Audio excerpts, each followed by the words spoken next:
Hello everyone, कैसे हैं आप सब। I hope you all are studying good guys. अभी आपके पास जुलाई महीना भी खत्म होने वाला है। अब आपके पास करीब करीब 3 महीने बच चुके हैं फॉर योर नवंबर 22 एग्जामिनेशंस।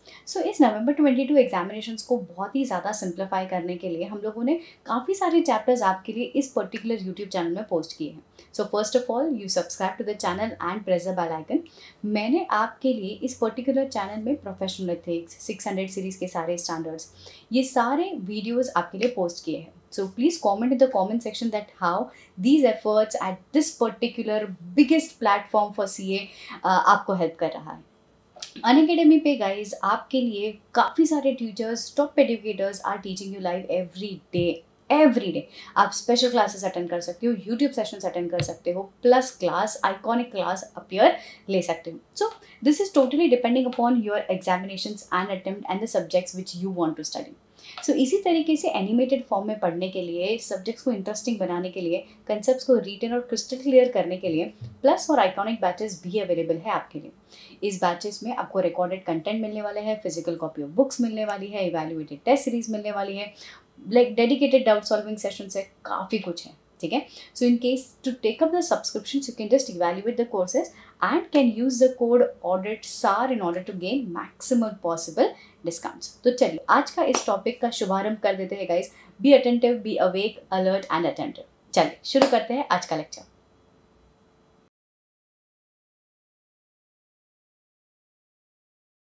चलिए starting with a super easy, super beautiful chapter that is audit under fiscal laws. तो सबसे पहला एज ऑलवेज थोड़ा सा grounding and then we will jump to the chapter. So how we are going to study this. I know maximum percentage and maximum times the student feels that this is difficult. Trust me student, it is not. It is not difficult, believe me. ठीक है, so what is fiscal laws या फिर fiscal audit कहते कैसे? Audit under fiscal laws is divided into two. एक time में दो चीजें हुआ करती थी for you all to study. ठीक है, यहाँ पे हुआ करते थे दो laws, that is direct tax laws and indirect tax laws. GST audit जैसा कुछ सुना होगा आपने, direct tax laws and indirect tax loss. So direct tax loss का मतलब होता है the audit under income tax act, income tax act 1961। 1961 में ये जो एक्ट आया उसमें एक सेक्शन लेकर के आया 44AB। अभी क्यों लेकर के आया मैं समझाऊंगी। Next is indirect taxation laws, जहां पे हम लोग पढ़ते हैं जीएसटी एंड यहाँ पे भी आपको रिकंसिलिएशन करना होता है। बट एक खुशखबरी सुना दूं मैं सबसे पहले आपको। From May 22 onwards attempt GST audit has been removed. So happy, lucky you, आपको सिर्फ ये चैप्टर में डायरेक्ट टैक्स का ऑडिट पढ़ना है, that is under section 44AB। अब why is this audit being conducted? आपके दिमाग में ऑलरेडी क्वेश्चन आएगा कि मैम पूरे स्टैंडर्ड्स पढ़ लिए, इतना सारा फाइनेंशियल ऑडिट के लिए इन्होंने प्रवचन दे दिया हम लोगों को, अब ये लोग टैक्सेशन ऑडिट क्यों करवा रहे हैं हमसे? हम लोगों ने स्टैट्यूटरी ऑडिट फाइनेंशियल स्टेटमेंट्स के लिए किया ना। What is the need? Why is this required? This is required guys because financial statements में we actually focused on Ind AS के बेसिस पे preparation, presentation of financial statements, computation of profit. But taxation के basis में we had the provision of income tax act, we had the provision of income tax act, जिसके basis पे हम लोगों को profit compute करके उसके ऊपर इनकम टैक्स लगवाना था, right? So there is a huge gap between these two. आपने हर बार टैक्सेशन के नाम पे ये किया होगा, you start with book profit, then you add less income expenditure allowed disallowed, then you compute GTI, gross total income, फिर deduction, net total income, then income tax. But guys book profit में वो जो adjustment हम लोग कर रहे थे, don't you feel that is different? अब we are being a chartered accountant hired in order to evaluate that these gaps जो ब्रिज हो रहा है between the book profit and the taxation profit are appropriately done, appropriately calculated. In सब के लिए the provision of sections are appropriately implemented. So how will the statutory auditor work? The statutory auditor will have a reporting form, that is form number 3CD. इस reporting form में factual data वो person लिख देगा, factual data. Ma'am, are we going to express our opinion? No. We are just going to write the factual data. What is the admissible expense? What is the inadmissible expense? What is the allowed income, disallowed income? Which is the income which is required to be taxed, not taxed? ये सारा चीजें form number 3CD में factual basis पे लिखा जाएगा। तो ma'am एक minute factual basis पे हम लोग ये लिख तो देंगे, बट क्या हर एसएससी को ये करवाना जरूरी है? Now comes the beginning of the chapter, that how we are going to learn this chapter. Groundings ये है, ये नीड है फिजिकल ऑडिट की, बट इस चैप्टर में हम लोगों को क्या पढ़ना है समझो। This chapter I will divide for you all as multiple parts. सबसे पहला एप्लीकेबिलिटी पढ़ना है हमें। What is applicability? Applicability में I'll make you understand that which kind of assessee, क्योंकि assessee एक नहीं होता, AOP, BOI, individual, company, HUF, proprietary partner, बहुत सारी assessee होती है ना 231% के definition के हिसाब से। So कौन से person को ये applicable होगा? Which assessee needs to get his accounts audited? तो ये आएगा पहला part।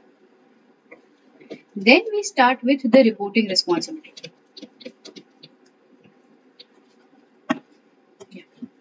Then we start with the reporting responsibility कि कौन सा फॉर्म भरना है, अगर आप स्टैट्यूटरी ऑडिटर हो तो आपको क्या कंसिडर करना है और कैसे रिपोर्टिंग करना।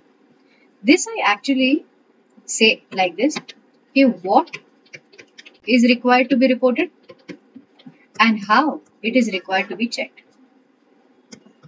हाउ इट इज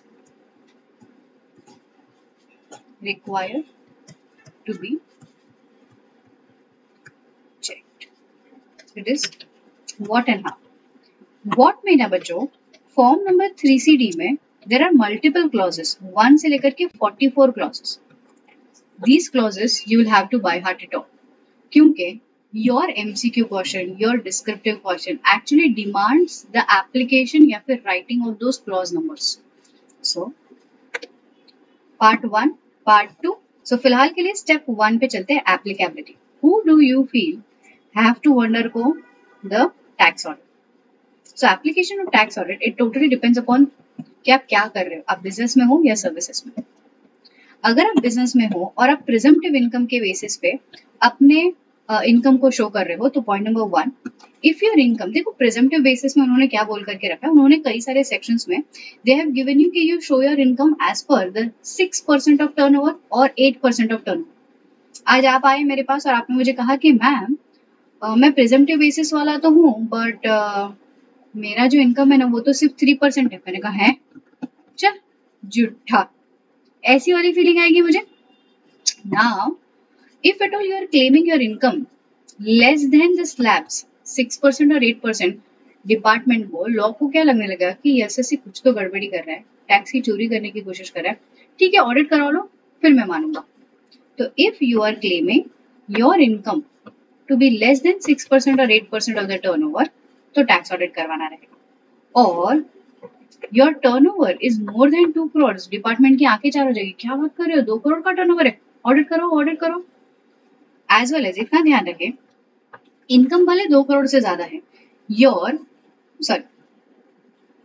टर्नओवर भले 2 करोड़ से ज्यादा है, your income should exceed basic exemption limit.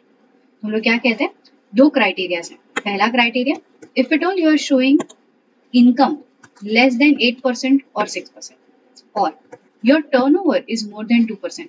हमेशा ध्यान रखें, ये दोनों क्राइटेरिया के लिए हम लोग को और एक चीज क्लैरिफाई करनी है, that the income should be more than the basic exemption, तभी तो ऑडिट कराने का कुछ मजा है। Basic exemption limit. Next is if it all you are other than presumptive basis, then if your total turnover, sales, gross receipts exceeds rupees 1 crore, in that particular case आपको audit करवाना पड़ेगा। But सुनो, आज आप आए हमारे पास और आपने मुझे कहा कि मैम मैं तो एकदम ही चोखा इंसान, मेरा इनकम बहुत ही कम है। मैंने कहा मुझे कैसे पता चलेगा?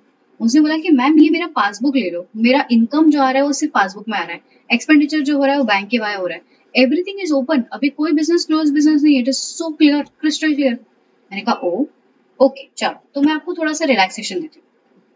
You being other business, you have conducted almost 95% of your total business transaction via banking channels. मतलब max to max 5% of your total receipts or expenditure are made in cash. अगर ऐसी सिचुएशन है तो I give you the threshold limit of 10 crores. This a very important point. 10 crores just recently updated one. So वहां पे marking करो, लिखो 10 crores for the assessment year 22-23. So this is a very recent updation. 10 crores. तो आपका जो पुराना था ना, पुराना टर्नओवर वाज 5 crores का limit for AY 21-22. Now for your current very attempts AY 22-23 के लिए हम लोग कहते हैं if U turn your turnover is 10 crores, तो फिर आपको ओवर एंड अबाउट 10 crores तो आपको टैक्स ऑडिट करवाना पड़ेगा. Moral of the story, if your business is not presumptive business, your turnover if it all it exceeds 1 crore, tax audit करवाना पड़ेगा. But your business via banking channel is transacted, and that also 95% of the total business is transacted via banking channels, so the threshold limit is increased from 1 crore to 10 crore. That means अगर आपका turnover 10 crore से ज्यादा है तो आपको audit करवाना पड़ेगा. Ma'am exact 10 crore है तो ऑडिट नहीं करना. Ma'am exact 95% is banking channel, 10 crore का लिमिट, क्योंकि यहाँ पे आता है more than equals to. Please signs पे ध्यान रखिएगा. यहाँ पे आता है मोर देन इक्वल्स टू, यहाँ पे आता है एक्सीड्स 1 crore, एक्सीड्स. ठीक है. And last, if at all you are into services, तो आपका ग्रॉस रिसीट या turnover should be more than 50 lakhs, तो आप पे टैक्स ऑडिट एप्लीकेबल हो जाएगा. These are few very important provisions, very important case studies about the application. So DB Private Limited has a turnover of 10.25 crores for the financial year 21-22. That means, can I say for the assessment year 22-23? तो assessment year 22-23 के लिए 10 करोड़ वाली limit applicable है, 5 करोड़, 10 करोड़. ठीक है. Yeah so DB private limited has to conduct its books of accounts. क्यों भाई? इन्होंने 95% बैंकिंग चैनल से किया हो या ना किया हो, टर्नओवर 10 करोड़ से ज्यादा है तो टैक्स ऑडिट करवाना पड़ेगा. ABC and Company partnership firm is engaged in the trading of electronic goods, is expecting a turnover of 1 crore 65 lakhs for the financial year 21-22, that is assessment year 22-23.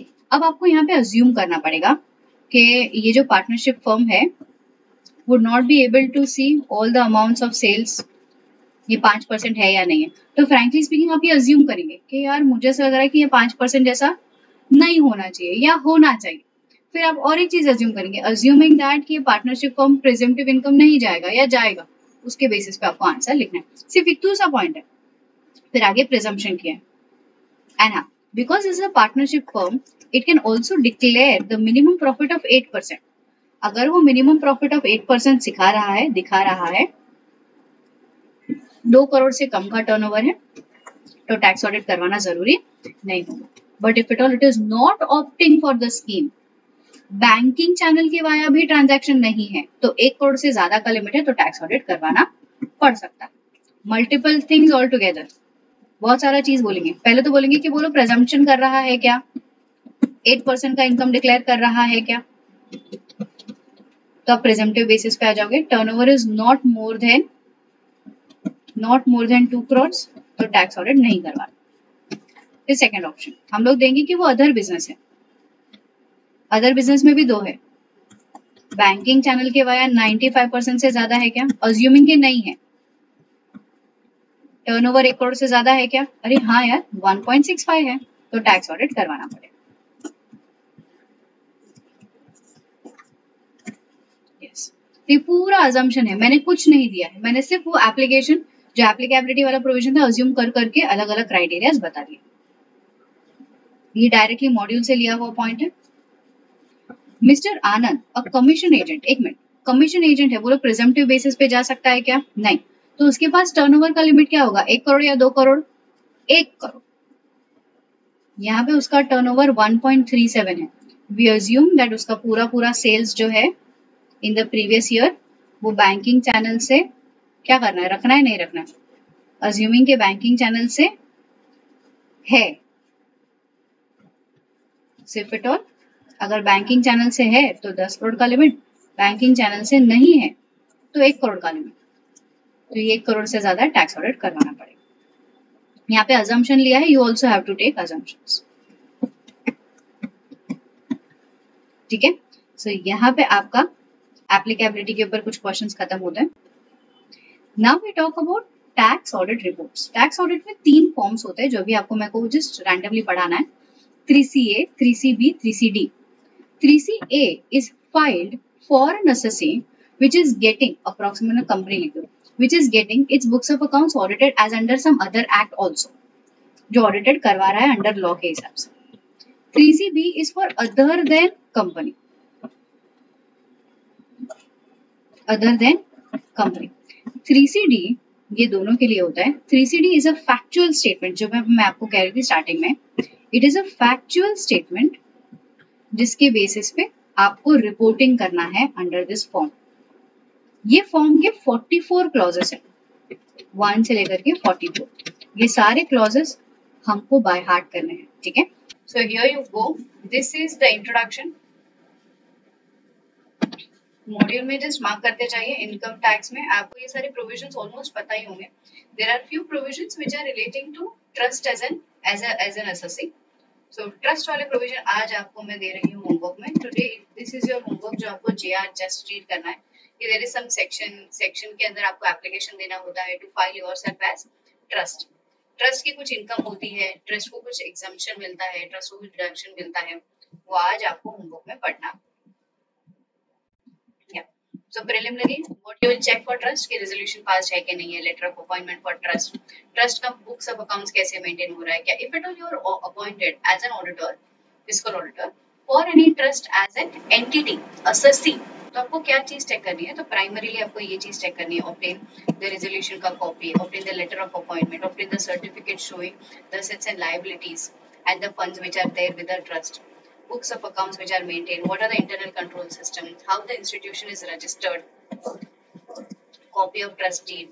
Routine checks में you will check the vouch, मतलब you will vouch the transaction which are falling under the ambit of trust. There are certain transactions which are not required to be, which are not allowed to be entered, to be transacted by trust. So you need to vouch the books of entries, you need to vouch that the transactions are falling into the ambit of the trust, all the transactions are properly authorized, incomes are properly accounted, expenses are properly accounted again, amounts are shown, whatever amounts are gained from the objectives of the trust. तो ये आज आपको just read करना है मेरे साथ साथ। So accounting principle आपको verify करना है, you need to scrutinize how the assets are accounted, whether they are true, whether the existence is there, valuation is appropriate, liabilities is appropriate, investments are shown at what value, inventory कुछ है तो क्या है, cash bank balances का क्या status है. So depreciation, liabilities, investments, proper classification. So audit report देना. Then you talk about the deductions. The audit of accounts with regards to the claim of deductions under section 35D and 35E. So frankly speaking, ये दो ऐसे sections हैं जिसके अंदर में आपको specifically as a tax auditor appoint किया जा सकता है. This is an expected exam question. What does the question says कि you are a chartered accountant, you are a practicing chartered accountant. आपको appoint किया जा सकता है कि sir फलाना फलाना assessee है जिन्होंने deduction लिया है under section 35D and 35E. You audit that deduction, whether they were eligible to take that deductions or not. So, the conditions under which certain preliminary expenditure incurred before the commencement, 35D and E, majorly अगर आपने relate कर लिया, this is scientific research. Commencement of the business, once the business is commenced or expanded on an initial basis, the new industry unit can amortize as stated under section 35D. तो ये prior expenditure है जो business commence होने के पहले हुए थे आपके, जैसे business commence हो जाता है तो वो expenditure आपको amortize करने मिलते हैं, मतलब expenses का deduction लेने मिलता है. The manner in which the deduction is allowed, there are specific requirements which are written in the 7th schedule to the Act under section 35E. So being an account basically आपको ये check करना है जो जो deductions ये लोग ले रहे हैं, आपकी एसएससी जो ले रही है, वेदर दे आर एडमिसिबल और not. There is one more point,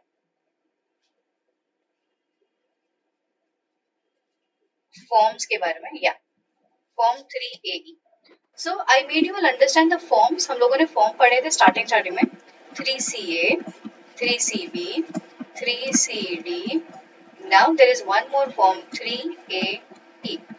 So what is 3AE? This is the form which is required to be filed when you are conducting the audit of the expenditures taken as deduction under section 35 DNE. ठीक है, so 33AE. So this is again an MCQ question. कि कौन सा form भरेंगे भाई in order to disclose the deduction taken under section 35 DNE? भाई हम लोग भरेंगे फॉर्म 3A.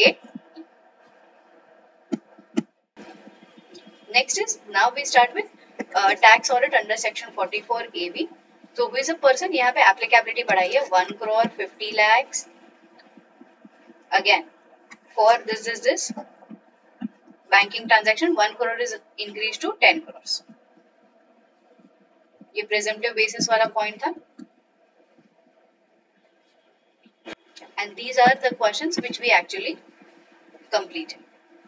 आनंद खत्रे वाला, ये है विशाल राका वाला पॉइंट. ये विशाल राका वाला पॉइंट जो है ना, you will be able to understand, इनका टर्नओवर 1 करोड़ से ही कम है, 87 लाख. भाई इसको तो लिखने की भी जरूरत नहीं थी. ना ये 10 करोड़ से ज्यादा है, ना ये 1 करोड़ से ज्यादा. Not applicable.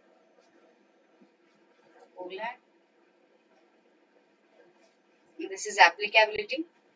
एप्लीकेबिलिटी में जस्ट एक इम्पोर्टेंट चीज, अपने टैक्स ऑडिट की जब भी हम लोग एप्लीकेबिलिटी देखते हैं, what all amounts are included, what all amounts are excluded, that you need to take into consideration. जब भी हम लोग माइनस करने के बारे में बात करेंगे, what all points will be excluded from your turnover, तो पहला आता है sales या return.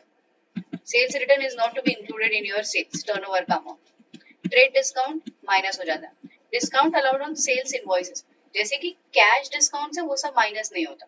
ठीक है, तो यहाँ पे सिर्फ 3 चीजें आपके सेल्स में से माइनस होगी in order to bring down the effective sales. Effective turnover कितना है, then you compare this with either 1 crore और 10 करोड़. एज अ केस में भी बैंकिंग चैनल है, बैंकिंग चैनल नहीं है. 2 करोड़ एज अ केस में भी कि प्रेजेंटिव बेसिस है others. So this is introduction.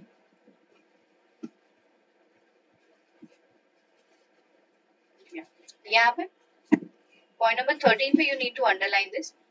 Before accepting tax audit, we need to take into consideration the maximum number of tax audit which can be performed, which can be conducted by a practicing chartered accountant is 60. ठीक है, 60 tax audit assignments are allowed as per ICA.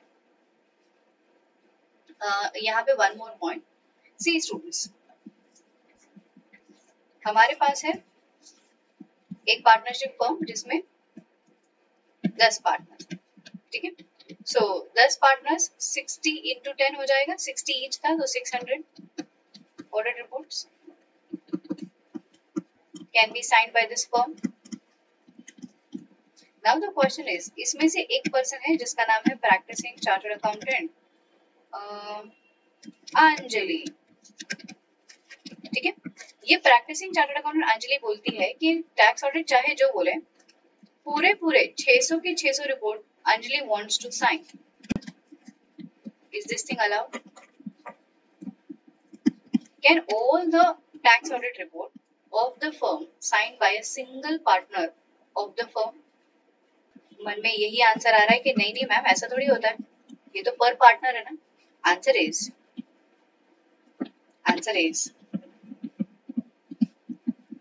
yes. A single partner of the firm can sign all the tax audit report. Why? बच्चों 600 report are in the name of firm. Her partner is one for all for one.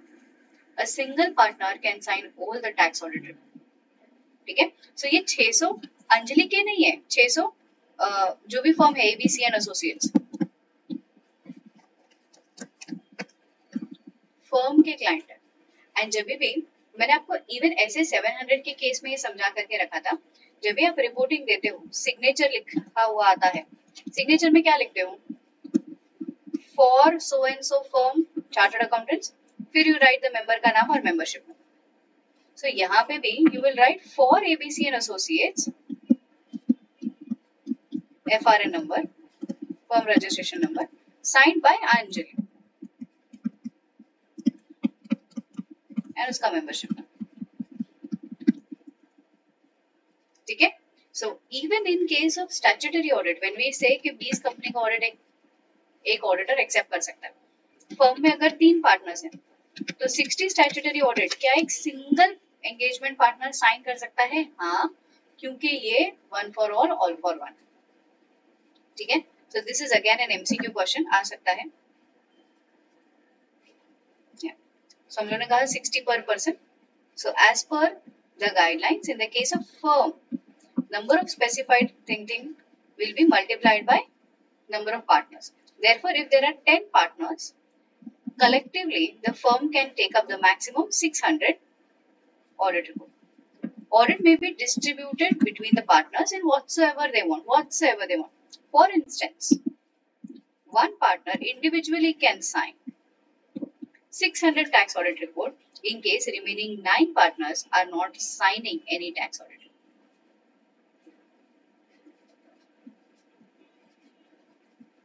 Very important MCQ question. इस पे already sources ने मुझे last time बताया था बच्चों ने कि मैम इस पे MCQ आया हुआ है.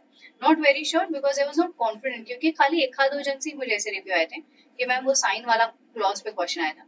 अब जब तक मैं नहीं देखूं तब तक मैं नहीं आइडेंटिफाई कर पाऊंगी कि क्वेश्चन सच्ची यही पॉइंट पे था या कुछ और था. या फॉर्म 3CA, 3CD, 3CB ये हो चुका हमारा, बताया मैंने आपको.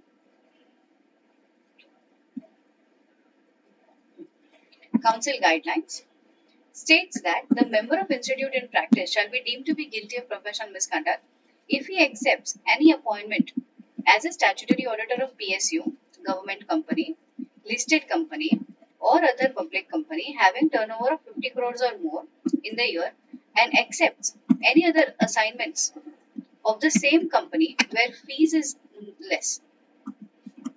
ये क्या चीजें हैं? ये प्रोफेशनल एथिक्स वाला पॉइंट है. समझो स्टूडेंट्स, आप जिसका भी टैक्स ऑडिट करो, पहले तो लिखते हैं स्टैट्यूटरी ऑडिट. आप जिसका भी स्टैट्यूटरी ऑडिट करो, उसी क्लाइंट को आप अदर सर्विसेज भी दे सकते हो.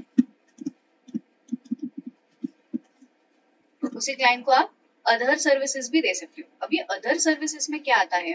कोई भी other than assurance.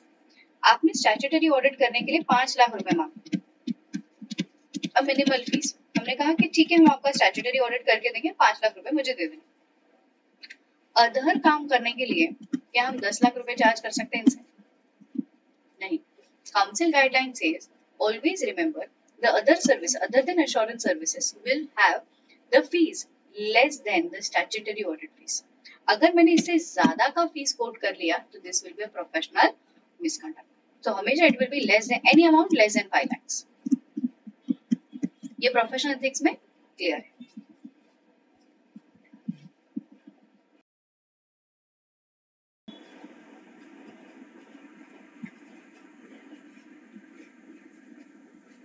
Specified date, time, penalty. अगर 44AB के अंदर टैक्स ऑडिट नहीं करवाया है, 271B में पेनल्टी लगेगा.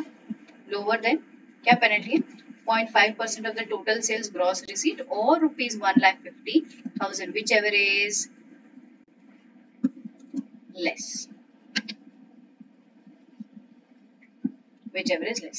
However, according to section 273B, ये waive off भी किया जा सकता है अगर कोई reasonable genuine reason हो तो. Next, income computation and disclosure standard, section number 145 of Income Tax Act. See, ICDS क्या बात करता है कि whenever you are computing income, दो चीजें होती है students. As per income tax, आपको books of accounts maintain करना होता है, as well as आपको income compute करनी होती है for payment of tax. So whenever you are computing income, now the recent basically ये amendment को आए काफी टाइम हो गया, ये न्यू amendment नहीं है. पहले ऐसा कोई स्टैंडर्ड नहीं हुआ करता था, but last decade में they have introduced some standards, ICDS, and यहाँ पे 10 standard.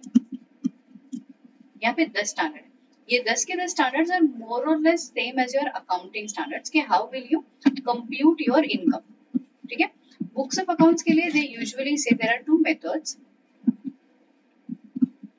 Cash method, accrual method. Hybrid is not allowed. ठीक है, आधा कैश आधा accrual, hybrid is not allowed. So either you follow cash method for books of accounts or accrual method for books of accounts. एक question आपके question bank book में हमने देकर के रखा है कि कोई तो फलाना फलाना पर्सन है जिसको बुक्स ऑफ अकाउंट्स मेंटेन करने में, इस बुक्स ऑफ अकाउंट्स मेंटेन करने में उसने आईसीडीएस का प्रयोग नहीं किया, आईसीडीएस का प्रयोग नहीं किया है। क्या उसने सही किया गलत किया? सही किया। आईसीडीएस हमको चाहिए फॉर इनकम कंप्यूटेशन, बिकॉज ये इनकम कंप्यूटेशन डिस्क्लोजर स्टैंडर्ड है, ये बुक्स ऑफ अकाउंट मेंटेन करने के स्टैंडर्ड नहीं है। Books of accounts you can very well maintain as on the cash basis, accrual basis, on the basis of AS, Ind AS, ये आप maintain कर सकते हो। So coming back to the point, section number 145(1), income chargeable to business and profession, PGBP, profit and gain from business and profession, PGBP कहेंगे, and EFOS, income from other sources, shall be computed either on the basis of cash or mercantile method. 145(2) empowers the central government, central government को उन्होंने अधिकार दे करके रखा है कि अगर आपको आईसीडीएस के नाम पे कुछ भी स्टैंडर्ड वगैरह दे करके रखना है तो आप दे दीजिए। तो यहाँ पे अकॉर्डिंगली सेंट्रल गवर्नमेंट ने ये पावर, सेंट्रल गवर्नमेंट को पावर दिया ना, मतलब वो एक्सरसाइज करेगा। कारों के लिए भी ऐसे ही बोला था, 143(11) gives empowers the central government, तो कारों सेंट्रल गवर्नमेंट को पावर दिया तो वो एक्सरसाइज करेगा। exercises this power and has notified 10 ICDs. ठीक है, to be followed by all assessee. Underline that ICDS is required to be followed by all assessee except for individual or HUF. Other than individual HUF who are not required to get its books of accounts of one previous year audited. ठीक है, तो ये इनको लागू नहीं होता। Most important. Following the mercantile method for the purpose of income chargeable and EFOS. All ICDS are applicable and ये है the ICDS, ये 10 ICDS है। जिन्होंने भी ग्रुप 2 में DT में ICDS पढ़ लिए होंगे, you will be understanding this. Very easy this is.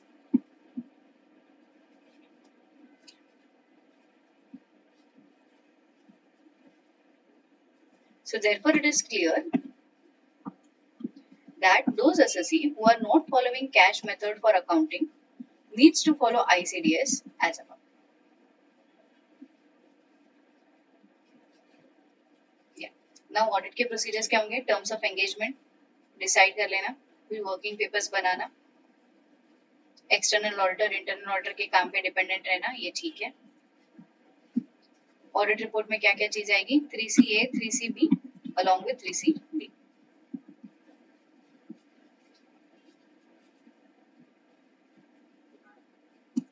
True and fair,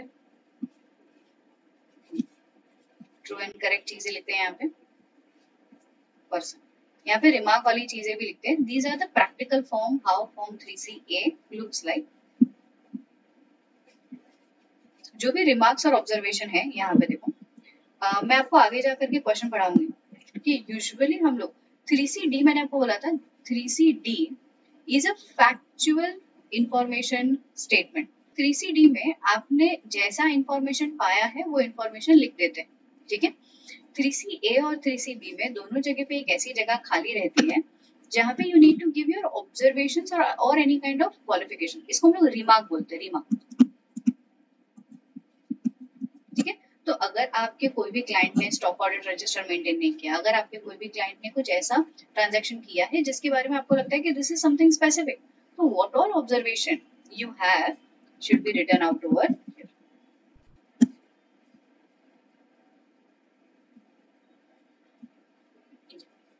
general discussion on 3CA, कौन अपॉइंट कर रहा है, कैसे अपॉइंट कर रहा है, ये सारी चीजें। 3CB, this is format of 3CB. I told you 3CB is for the entity getting their books of accounts audited under any other law as well. ये है 3CB। अगेन ऑब्जर्वेशन फॉर्म्स यहाँ पे आएंगे। Then you start 3CB.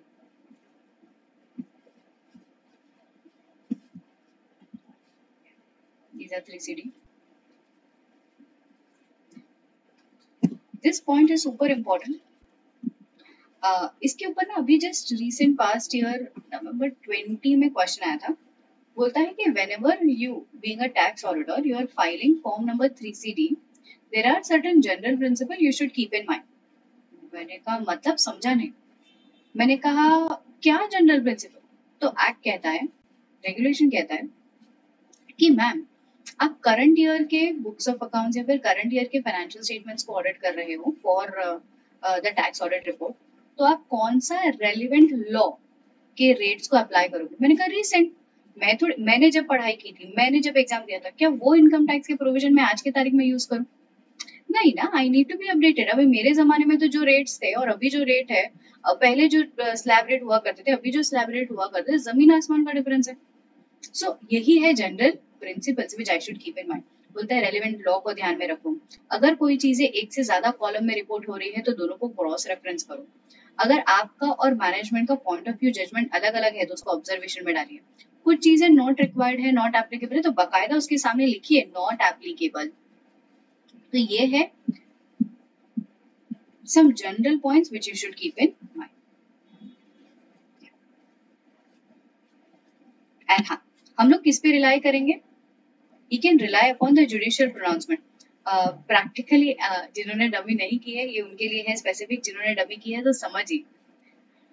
हम क्या कहते हैं कि प्रैक्टिकली आपने कभी भी कोई केस फाइट वगैरह किया हो, ग्राउंड्स या फिर स्टेटमेंट्स वगैरह बनाए हो, statements of facts assessment authority के सामने जब आप जाते हो, तो you try relying upon, you place your Reliance, you know Reliance is placed on फलाना फलाना केस. आपने केस स्टडीज पढ़ी होगी, केस लॉस पढ़ी होगी, तो the Reliance is placed on फलाना फलाना case, in that particular case. फिर हम लोग वहाँ पे वर्डिंग देखते हैं. तो यहाँ पे वही बोलता है कि tax auditor can rely upon the judicial pronouncement for taking up case को रिपोर्ट करना है कि नहीं करना.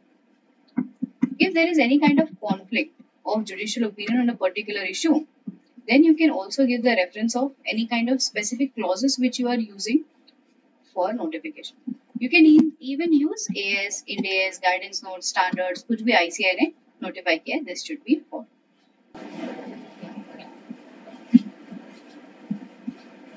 Yeah.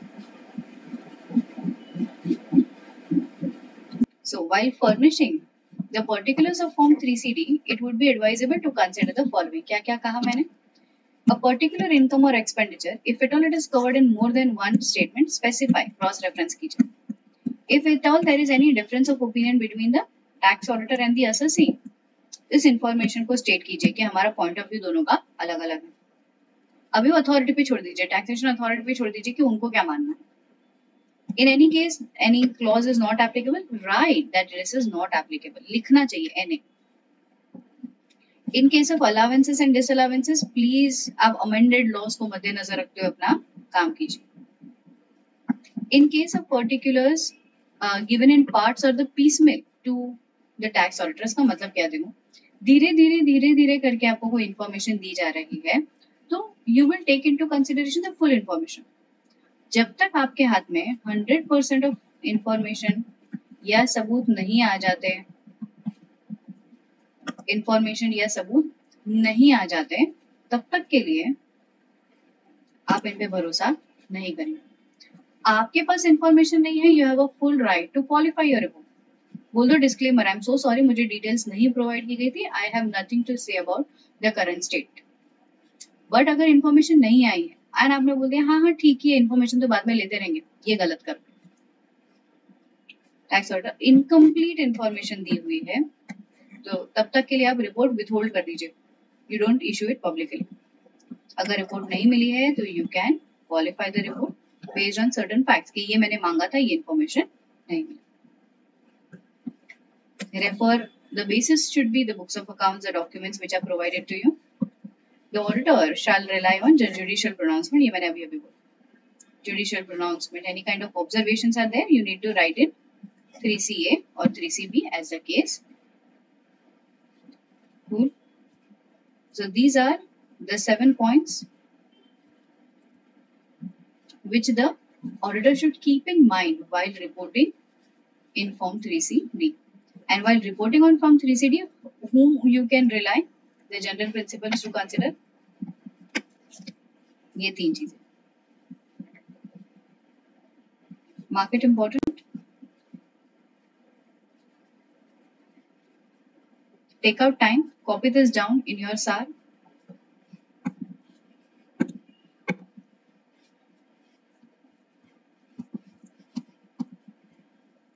What to study में आपको ये मिल जाएगा जगह. यहाँ पे जो लास्ट पेज है ना, यहाँ पे you can just make a note of it कि general principles to be followed when you are preparing 3CD, 7 points. ठीक है, ये लिखना. यहाँ पे जगह है, छोटी छोटी हैंडराइटिंग से लिखना. जो हाईलाइट कर रही हूँ उसको कॉपी कर.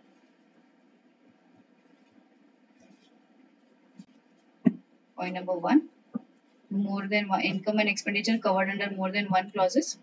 हाइफन डाल करके रखो. Suitable cross references. Difference in opinion of tax auditor or assessee. State both views.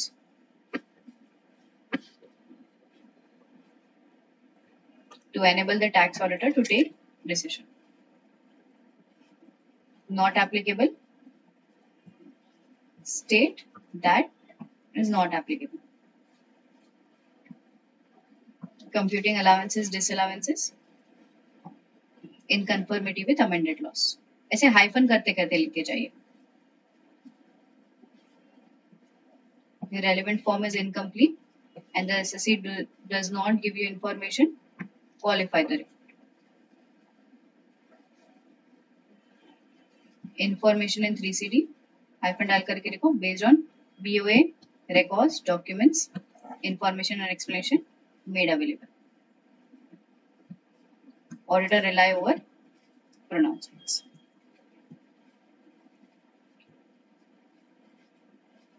Yes. Copy this down.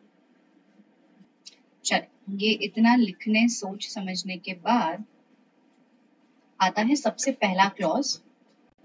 That is a name clause. अभी सीरीज वाइज क्लॉजेस को याद करते जाइए एंड उसका एप्लीकेशन हम लोग देखते जाएंगे. सबसे पहला आता है नेम क्लॉज. नेम क्लॉज में क्या लिखेंगे? जो भी एसएससी का हम लोग ऑडिट कर रहे हैं उसका नाम लिखेंगे. सो हम लोगों को पैन ऑब्टेन करना है, पैन के हिसाब से नाम वेरीफाई करना है. दिस इज अ प्रोसीजर, है ना. तो दो चीज आती है, what to report, how to report. ये है व्हाट, ये है हाउ. प्रोसीजर्स. ठीक है. So in case of the SSC उसका पैन ले लीजिए. नया एसएससी है तो बोलिए कि भाई तुम्हारा कोई पैन बना हुआ है क्या. प्रोप्राइटरी फर्म है तो कौन से नाम पे बिजनेस कर रहा है, प्रोप्राइटर का नाम क्या है, प्रोप्राइटर का पैन ऑब्टेन कर लीजिए. इन केस ऑफ फर्म, फर्म का नाम देना है. इन केस ऑफ कंपनी, कंपनी जो रजिस्टर्ड है उसका नाम देना है. डायरेक्टर्स का नहीं देना. ये तो हमको भी पता था, बट ठीक है. This is a kind of procedure जो हम लोगों को बैकग्राउंड में करना. Then talks about address clause. Address clause के लिए हम लोगों को जो एसएससी का ऑडिट चल रहा है उसका एड्रेस लिखना होगा. So ask from the assessee the address which is communicated to the department. HUF के केस में mention the address at which the HUF is registered. HUF is assessed, not the कर्ता. Underline this, not the कर्ता. कर्ता का address नहीं देना है, HUF का एड्रेस देना है. जैसे ही मैं बोलती हूँ कंपनी के टाइम पे कंपनी का एड्रेस देना है, registered office, not the directors of the company, not the members of the company. In case of company as an SSC company का एड्रेस दो. कंपनी के अगर डिफरेंट डिफरेंट ब्रांचेस है, जैसे कोई सेपरेट यूनिट टैक्स ऑडिट करवा रहा है तो उस सेपरेट यूनिट और ब्रांच का एड्रेस दो. Also give the address of registered branch. ठीक है. देखो, mention that unit. Next, pan. Pan के लिए ये ऑब्टेन के पैन नंबर सही है कि नहीं, पैन अलॉटेड है कि नहीं, एक से ज्यादा पैन की कॉपी तो नहीं है. Next, details with regards to indirect tax registration. तो यहाँ पे हम लोग बोलते हैं कि जीएसटी रजिस्ट्रेशन में आपका ये देखो है जीएसटीएन क्या है. रिप्रेजेंटेशन ले लो, रजिस्ट्रेशन सर्टिफिकेट ले लो अगर कोई GST authority, excise authority, VAT service tax authority ने दिया है. If it all they are liable to pay indirect tax, they have not got their self registered. This fact, ये देखो, ये जैसे कि अगर आपको जीएसटी भरने की रिक्वायरमेंट की होता है ना, कोई कोई लोग जीएसटी चोरी करते हैं. यार नहीं मैम, हमारा तो अब तक टर्नओवर ही 20 लाख 40 लाख नहीं हुआ, अब हो तो गया 60 लाख, बट टैक्स नहीं भरना इनको. तो ये लोग क्या करते हैं, जीएसटी रजिस्ट्रेशन ही नहीं लेते. तो हम लोग कहेंगे कि if GST registration, GST payment was required and registration is not taken, this is required to be mentioned as qualification और observation in the main audit. ठीक है, जो मैंने अभी अभी बताया ना 3CA में क्लॉज नंबर 3, 3CB में क्लॉज नंबर 5 में ऑब्जर्वेशन के रिमार्क कॉलम में बता। चलो, I am giving you 2 minutes, just read this question, just read this illustration and let me know answer क्या होना चाहिए। Start. So the question says कि ऑनलाइन पोर्टल पे अथॉरिटी पे ये सारी चीजें हैं, so how you should apply the procedures. Practically एकदम ही, तो मतलब डमी आर्टिकल्स को भी आंसर आ रहा है, अरे वाह वाह, है ना। क्या कहेंगे कि प्रोसीजर्स ऐसा है कि ऑनलाइन आप जा करके वेरीफाई कर लीजिए, साइट से ऑनलाइन पोर्टल पे जा करके वेरीफाई कर लीजिए कि अगर आपको फिजिकल कॉपी ऑफ रजिस्ट्रेशन या फिर सर्टिफिकेशन नहीं आया है, obtain the representation from the management, उनकी कॉपी ऑफ रिटर्न्स वगैरह चेक कर लीजिए। Next is status of assessee. Status में आप लिखेंगे पर्सन है कौन, AOP, BOI, individual, assessee, company. So namely individual, HUF, company, AOP, BOI, कौन है। सो प्रैक्टिकली आपको देखना है पर्सन कौन है। आपको ये कोट नहीं करना है कि ये एनआर है, नॉन रेसिडेंट है या नहीं। देन ये स्पा वाला प्रोविजन आ गया, SPA प्रीवियस ईयर लिखेंगे, असेसमेंट ईयर लिखेंगे। देन क्लॉज 8 में हम लोग कंडक्ट करेंगे कि कौन से सेक्शन के तहत टैक्स ऑडिट आपको एप्लीकेबल हुआ है। तो यहाँ पे पूरा फिर से प्रोविजन आ जाएगा, 50 lakhs, 1 crore, 10 crore, so this is your application। Checklist ये है कि असेसी से मांग लो कि सर आप क्यों टैक्स ऑडिट करवा रहे हो, कौन से क्लॉज के तहत टैक्स ऑडिट करवाना जरूरी है। Clause 8A recently added clause है। यहाँ पे if at all the assessee has opted for alternate taxation regime, alternate taxation regime, अगर ये alternate है yes or no, तो based on that you take up their approval कि sir कौन से सेक्शन के तहत आप टैक्स ऑडिट करवा रहे हो। concessional rate which are provided under section 115 BA, 115 BAB and 115 BAC। so these are the provisions जिसके अंदर एक असेसी कोई कंसेशनल रेट के तहत टैक्स ऑडिट मतलब टैक्स भर सकता है, and if it all they have opted for it तो यहाँ पे रिपोर्टिंग आएगा। अगर नो है, आंसर इज नो, तो फिर शांत बैठ जाओ, फिर आपको आगे एप्लीकेशन करने की जरूरत नहीं। So accordingly check 115 BAB, forms are filed और not. Clause 9A 9B, 9 is partnership to indicate the names of the partner, दूसरा कहता है PSR of the partner, profit sharing ratio. तो 9A 9B names of the partner, profit sharing ratio.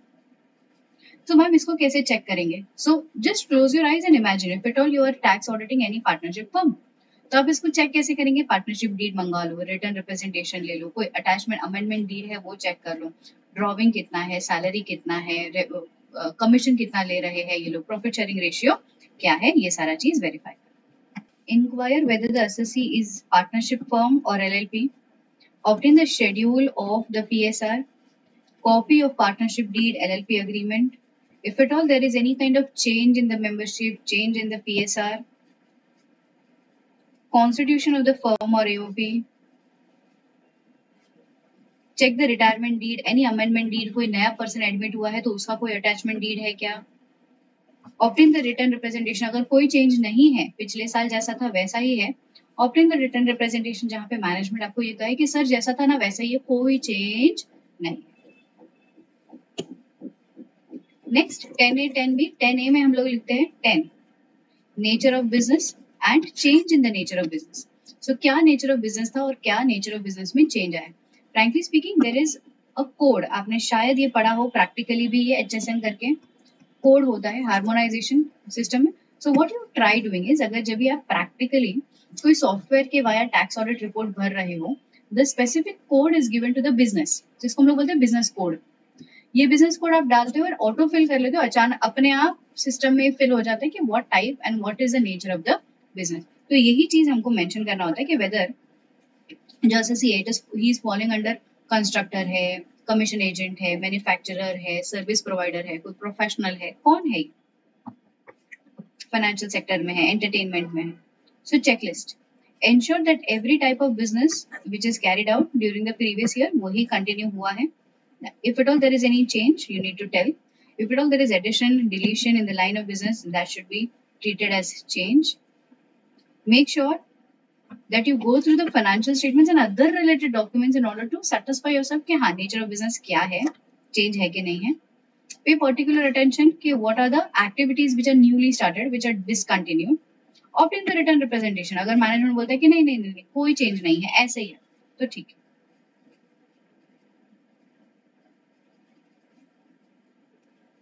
Next आता है 11A 11B. अभी 11 वाला clause अभी ABCD चालू हो जाएगा.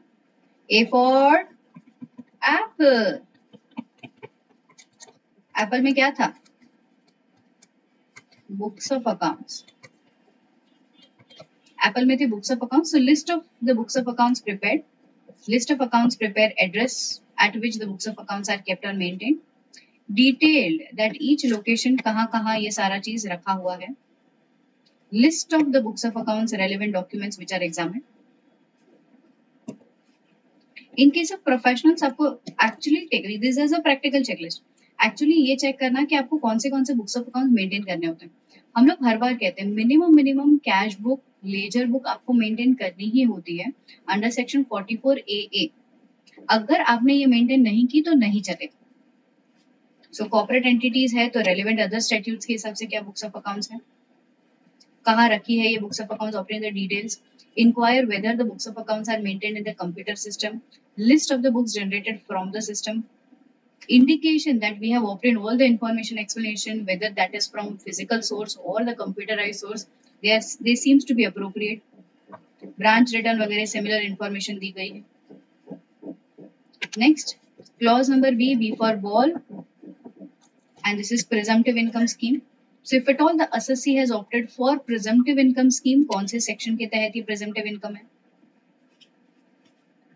which are to be included, उसका checklist है. Just go through the past record. Qualify the report if the turnover is exceeding the limits, but फिर भी वो compute कर रहा है under the normal provision. So clauses के हिसाब से आपको checking करना है. Also remember, अगर आपने presumptive scheme opt किया है, मतलब आप 8% और 6% का income declare कर रहे हो, will you be allowed to take up the deduction under section 30 to 38 for PGBP for computing profit and gain from business and profession? Answer is no. Already you are declaring your income as 6% or 8%. हम लोगों ने already समझ लिया है 92% of your turnover is expense. इसके ऊपर आपको expenses claim करने, deduction minus करने नहीं मिलेगा. So that is also a check point. तो अगर आपने presumptive basis पे opt किया है, you are not entitled to take the claim of the expenditure. That is a check point. Auditor shall ensure the written down value of the assets used, whether they are correctly derived at, determined. Go through the profit and loss. Check whether the revenue from the business are accessible under section 44AD. ये commission agent तो नहीं, applicability में बात किया था मैंने. Go through the past records. Next is 13A, 13B. Again the same. Method of accounting, change in method of accounting. Yeah. So if at all the answer to A is yes. जैसे हम लोग बोलते हैं कि yes, there is a change in method of accounting. So what is the impact on the profit and loss? Increase हुआ है profit या decrease हुआ है profit? Any adjustments are made in respect of ICDS? If the answer of D is yes, so what adjustments are made? Increase in profit, decrease in profit? Any other disclosures as per ICDS which is required? So this is clause number 16 में reporting. ये था what to report. The next point is how to report. कैसे report करेंगे? Pay particular attention to the method of accounting in case of FDs, insurance, इनके लिए कैसा method of accounting use कर रहे हैं लोग. मैनेजमेंट रिप्रेजेंटेशन ले लो. Method of accounting for use differently for different types of income. ये देखो यहाँ पे, ये मैं आपको बता रही थी. Ensure that accounting method which are employed is mercantile or cash because hybrid is not permissible. Accounting में आप mercantile यूज करिए या कैश यूज करिए, hybrid is not allowed. In case of change obviously आपको पिछले साल का स्टेटमेंट्स चेक करना पड़ेगा, डिस्क्लोजर करना पड़ेगा, मैनेजमेंट रिप्रेजेंटेशन लेटर लेना पड़ेगा, रीजंस फॉर चेंज मांग लो. ये इंपॉर्टेंट पॉइंट, क्यों चेंज किया, why, what was the need to change. quantify the effect.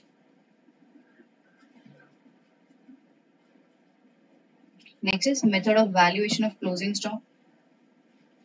That is 14. ये bone dog वाला clause. Details of deviation.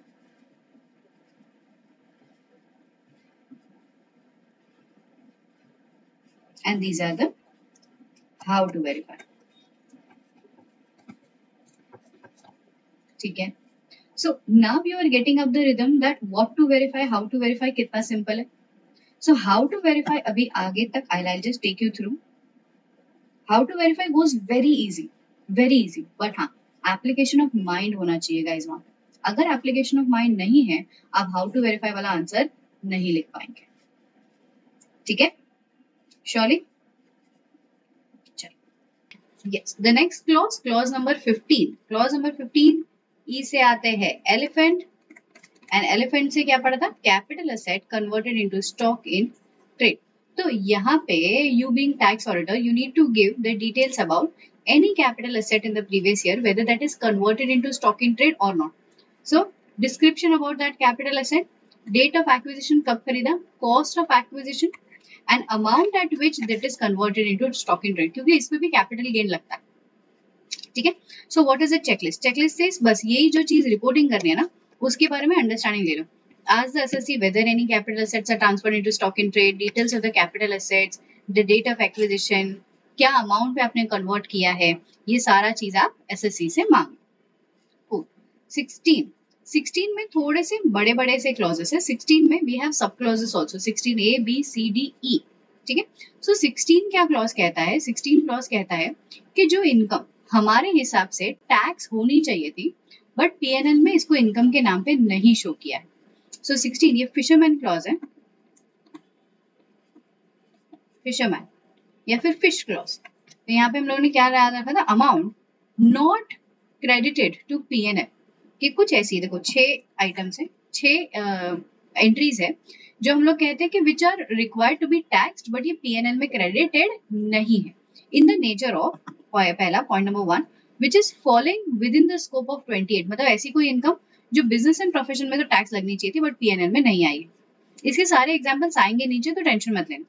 Next a kind of proforma credits, drawbacks, refund of the duty. अब ये जो refund of the duty आती है तो income tax आ जाता है. कह रहे रिफंड आया, पैसा आया, टैक्स भरेगा. So any kind of that points. Next, escalation clause, escalation claims accepted during the year. देखो escalation claims as per contract act also, as per 115 Ind AS 115 also. escalation तब तक हम लोग पीएनएल में क्रेडिट नहीं करते हैं जब तक we are getting that amount. क्यों? हम लोग फॉलो करते हैं कंजर्वेटिज्म. लॉस आया बुक करो, प्रॉफिट जब तक हाथ में नहीं आया बुक मत करो.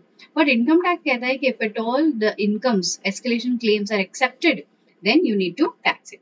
Any other income, any other item जैसे कि dividend, interest on FDs and all. Capital receipt if any. What are capital receipt? Sale of investment, sale of fixed asset, government grants, grants in the nature of capital, grants in the nature of reserves. So ऐसी सारी income which are not credited to PNL, you need to write it in the form 16A से लेकर के 16E तक. So incomes falling under section 28. तो आपको कैसे इसको चेक करना है? Check the compliances of the provision section number 28. Any kind of benefit which are referred under these sections. Auditor should thoroughly go through the books of accounts of the assessee. The auditor should ensure such income has been correctly computed by allowing all the expenditure and also ignoring those expenditure which are not so allowed. Pay attention के जो भी perks है, जो भी benefits है, उसका फायदा लिया है assessee ने. In present times, various companies award various kinds of benefits to the dealers. जैसे कि टारगेट अचीव करने के कुछ बेनिफिट होते हैं. I am the manufacturer, you are the trader. आप टैक्स ऑडिट करवा रहे हो. मैंने आपको बोला कि बेटा आप ना 10 lakh units of goods 10 lakh units of goods अगर सेल कर दोगे तो मैं आपको 1% of the profit as a sales target वाला बोनस मैं आपको दे दूंगी. So in that particular case, so these are the additional points which you need to keep it mind. जैसे कि आपका फॉरेन ट्रिप दे दिया, कोई व्हीकल दे दिया, आपको मोबाइल्स वगैरह दे दी, कुछ ऐसा हैम्पर दे दिया. So all this things falls under the category of income for income tax but PNL में ये नहीं आए. जैसे कि मैंने आपको बोला कि बेटा आप ऑडिट में 80 प्लस लेके आ रही है, 80 प्लस तो यूं आ जाएंगे, यूके की ट्रिप मेरे तरफ से, ठीक है। ये मैंने आपको बेनिफिट दिया, लाओगे ना, थैंक यू। अब ये जो बेनिफिट मैं आपको दे रही हूँ, पीएनएल क्रेडिट नहीं करोगे इसे, कह रही यार ये तो फायदा हो गया, ये मेरा प्रॉफिट है, क्योंकि ये ऑपरेशनल नहीं है। बट इनकम टैक्स कहता है कि यार इस पे तो आपको टैक्स भरना पड़ेगा। So you need to quantify the value of that benefit and ensure that is credited. ठीक है। अभी हाँ, इतना ध्यान रखो मैम, मैंने चीजें ऑलरेडी क्रेडिट करके रखी है पीएनएल में, तो टैक्स ऑडिटर क्या करेगा? कुछ नहीं करेगा, शांत बैठ जाएगा। अगर इनकम जिस पे टैक्स लगना चाहिए था ऑलरेडी पीएनएल में क्रेडिटेड है तो शांत बैठ जाओ। इनकम जिस पे टैक्स लगना चाहिए था पीएनएल में क्रेडिटेड नहीं है, should be reflected under clause 16. So highlight this point. Ensure that the amount involved is credited to P&L. Okay, अगर वो credited है तो क्या? तो कुछ नहीं, शांत बैठो. Otherwise, this fact is required to be stated under this clause. Next, point number 2. Pro forma credits, duty drawbacks. So inquire about कि any kind of refund वगैरह मिला है क्या, duty drawback वगैरह मिला है क्या, cross check the claims. कुछ भी claims जो admitted है to the authority. Ensure that the claims have been credited to the P&L. Any exception should be reported. Next, escalation clause. The inquiry should be made. So here, frankly speaking, escalation clause are very much related to real estate business, construction business. So जो भी assessee है into real estate, construction, EPC, infrastructure business, इन सब के लिए आप inquiry hold करो. So the auditor should check the agreements. Auditor should check the schedulings, obtain the scheduling when the work was required to be completed, when it is completed, any kind of obligations or conditions are there which are still pending. Ensure that the claims has been accepted during the previous year. ये सारा work है. Any other income in the nature of. So pay particular attention to the following: interest on FDs, discounts, insurance policy का claim, reimbursement, any kind of this. Ma'am अगर ये already PNL में लिखा हुआ है तो कुछ नहीं, शांत बैठ जाओ. अगर ये नहीं लिखा हुआ है, income earned but not credited to PNL shall be reported. Last but not the least, इस पे पास्ट एग्जामिनेशन क्वेश्चन आ चुका है. बोलता है कि any income which are capital in nature. So यहाँ पे हम लोग बोलते हैं कि what are the examples of the incomes which are capital in nature. तो you need to thoroughly check के प्रीवियस ईयर में क्या क्या कैपिटल इन नेचर वाला इनकम मिला है. So what are the examples? So here you go. Examples के नाम पे 16E के अंदर कौन कौन सी चीजें आएगी? कैपिटल सब्सिडी जो गवर्नमेंट ने आपको दी है, government grants which are specific to some specific assets, compensation for surrendering rights, that is non-compete fees,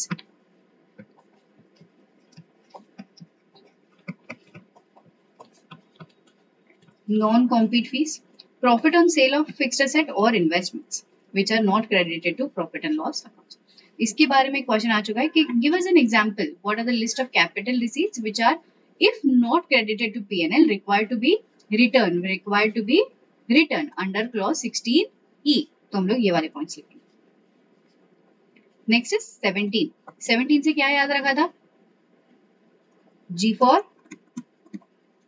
गोट. तो यहाँ पे लैंड एंड बिल्डिंग, अमित वाला example, land and building sold for an amount which is less than SDV, stamp duty valuation. तो यहाँ पे आपको क्या करना है? You need to get the details of all the lands or building which are sold during the previous year at a value less than SD. So what are the checkpoints? Obtain the inquire about the lands and building. Consideration क्या था? Documentation करा लो. वो valuing officer जो वो होता है ना, वो valuing officer ने जमीनों का क्या वैल्यू रखा है, वो सारी चीज पर्टिकुलर्स फाइंड आउट करें. Next 18 is particulars about depreciation. यहाँ पे क्या पढ़ा था? हॉर्स, चेतक घोड़ा, महाराणा प्रताप जी का घोड़ा, चेतक घोड़ा. अब महाराणा प्रताप जी का घोड़ा क्या कहता है, मतलब क्लॉज क्या याद करवाता है? डेप्रिसिएशन के डिटेल्स देना. तो what which is a block of asset, what rate of depreciation is applicable, what is opening balances, what is the closing balances, any addition, any deletion, ये सारा चीज आपको लिखना होगा. Block of asset, rate, actual cost, WDV, adjustments. हाँ, ये additional जो tax regime है, but this was just relevant for the current last year. या any adjustments made, addition, deletion. अभी एडिशन, डिलीशन और date of put to use. Basically यहाँ पे put to use नहीं, रेडी टू यूज आपको देखना पड़ेगा, what is ready to use. जहां पे वो asset is getting ready to use तब से डेप्रिसिएशन लगना शुरू हो जाता है। अब वो 180 दिन के पहले पहले आ रहा है या बाद में आ रहा है। If this is a year, आपका असेट यहाँ पे रेडी टू यूज वाली कंडीशन पे आ गया, डेप्रिसिएशन फुल ईयर का लगेगा। आपका असेट जस्ट यहाँ पे रेडी टू यूज वाले कंडीशन पे आ गया, 50% का डेप्रिसिएशन लगेगा। So you need to check the dates also. Change in currency, subsidy, grants कुछ मिला है क्या? Depreciation which is allowable under section 32. So that all checkpoints you need to verify. So जो रिपोर्ट करना है उसको चेक करना है। Opt in the register, fixed asset register. Check on the classification of asset which are correctly done or not. जो plant property है, sorry जो property है प्रॉपर्टी में है, जो प्लांट एंड मशीनरी है appropriately classified. Cost 180 days का bifurcation, CENVAT credit, RBI bulletin के हिसाब से लिया हुआ रेट, अगर फॉरेन कंट्री से कोई फिक्स्ड एसेट आया है तो।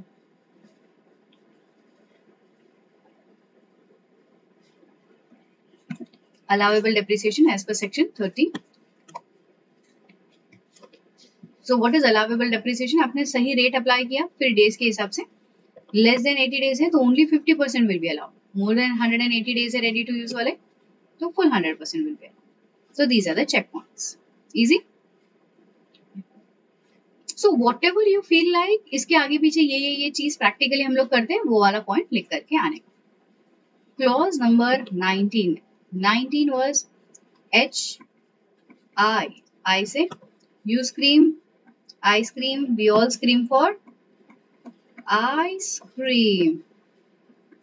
ये हमेशा हमसे क्या होता है? Short debit. सो बेसिकली अब ये वाला क्लॉज इतना ज्यादा रेलेवेंट नहीं है क्योंकि अभी आपको हर कोई एक्सपेंडिचर 100% डेबिट करने ही मिलता है। No expenditure is allowed to you to be debited, मतलब apply to be debited for 150%। Once upon a time ये रिसर्च एंड डेवलपमेंट वाले एक्सपेंसेस जो हुआ करते थे ये अलाउ हुआ करते थे फॉर 150% डेबिट, 200% डेबिट ऐसा करने अलाउ था। Amount which is admissible under this section.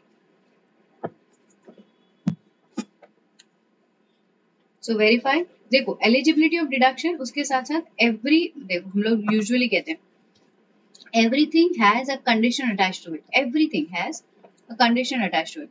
Even Santa is not free. Even Santa comes with a clause. है ना? So whenever something is given to you for free, there is always a condition attached to it. So check whether the appropriate conditions, eligibility criteria are fulfilled or not. Whether the assessee is eligible for getting the deductions. Deductions are correctly computed. Every conditions which are implugged for making that expenditure allowable are fulfilled. Next is clause number 20. 20 क्या बात करता है? Clause number 20 talks about J for joker. यहाँ पे दो चीजें आती हैं, amount in the nature of bonus, amount in the nature of commission. So any sum which are paid to an employee as a bonus or commission for the services rendered, where such sum was otherwise payable to him as per the profit or dividend. इसका मतलब क्या है समझो। So any sum which is paid to employee in two nature, bonus or commission for the services rendered. Okay. Where ये जो sum है was otherwise payable to him as a part of the bonus or as a part of the profit or dividend, मतलब ये profit linked criteria है, पर उसको इन लोगों ने नाम क्या दिया है? बोनस या कमीशन का। तो उस चीजों के बारे में हम लोगों को यहाँ पे उल्लेख करना है। So obtain the list of employees who are eligible to get that bonus or commission. Check the calculations. क्या मैनेजमेंट रिप्रेजेंटेशन मांग लो, क्या अमाउंट है बोनस का, सैलरी का, वेजेस का।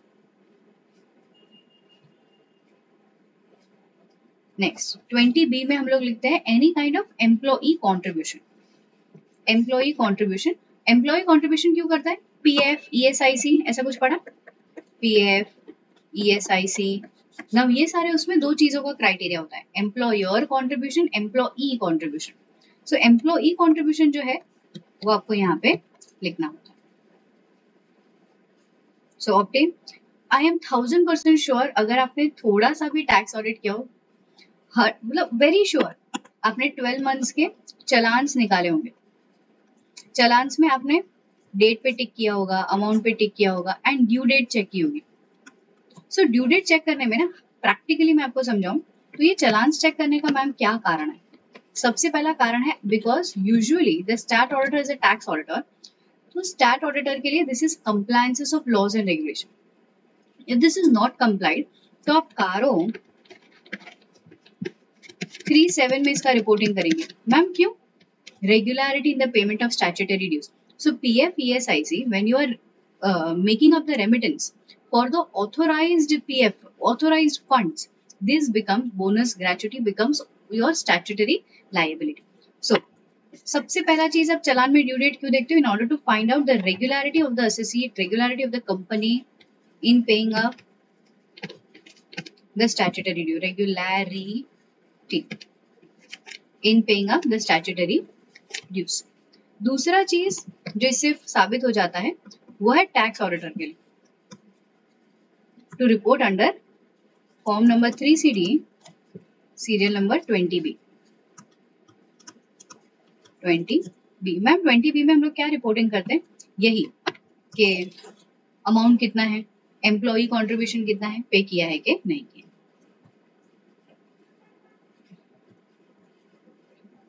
So this is a checklist: amount paid, amount received, amount paid, due date of payment, actual date of payment, what was the last date, what is the actual date, and remark if any. That is a checklist.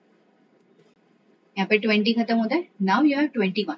21 is the biggest clause. 21 में I तक के सब clauses हैं, but it is very easy in order to understand this. 21 talks about the details of the expenditure in the nature of advertisement, fees, penalties, capital, personal expenditure. All these things are required to be reported under kite clause.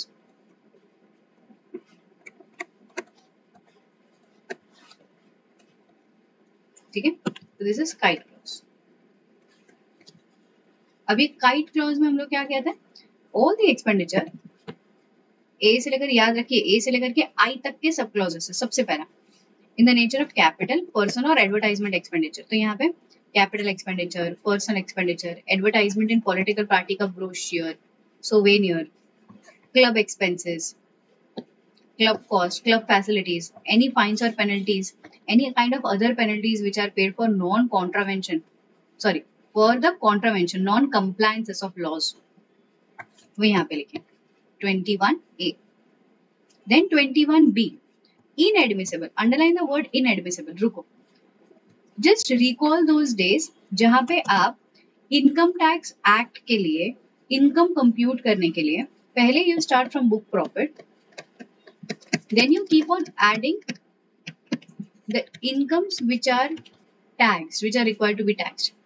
Then you try deducting some expenses which are disallowed expenses. बस यही concept है inadmissible expenses का। Inadmissible expenses. So if at all the expenses are inadmissible via the nature, so यहाँ पे 21B में उसे being tax auditor you will report. So amount inadmissible under section 40A. 40A क्या कहता है? TDS. So any amount which are paid to non-resident which are referred under subclause 1. Details of the tax not deducted.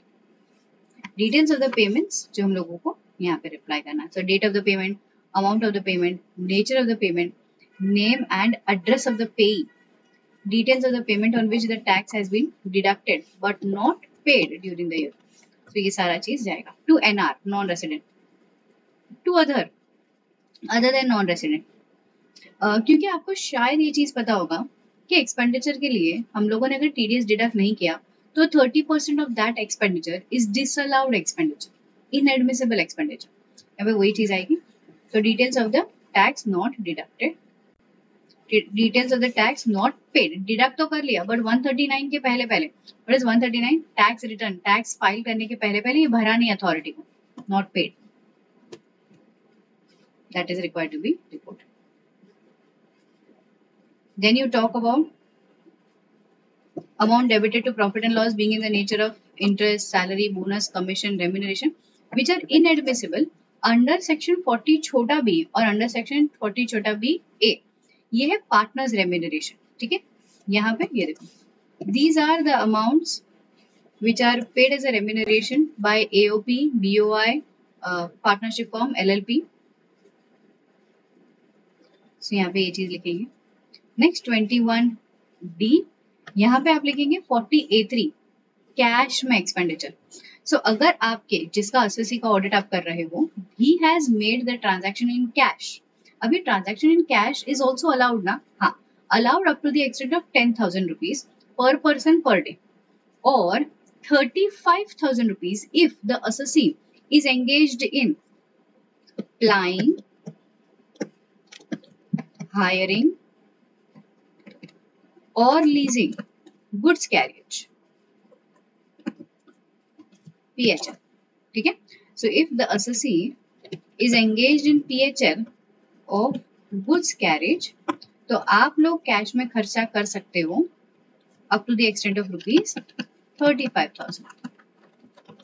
ठीक है, तो cash में कितना खर्चा allowed है? 10,000, 35,000. 35,000 to whom? To any SSC. Say for example, वो मैं निकला ओ गड्डी लेके, ऐसा वाला गाना सुना है? So अगर आप गुड्स कैरियज वाले हो, so यहाँ पे 35,000 का transaction in cash will be allowed. Other than मैं निकला गड्डी लेके वाला, मतलब सरदार जी नहीं हो आप गुड्स कैरियज वाला बिजनेस नहीं है आपका, तो what expenditure is allowed to be made in cash? 10,000. ठीक है,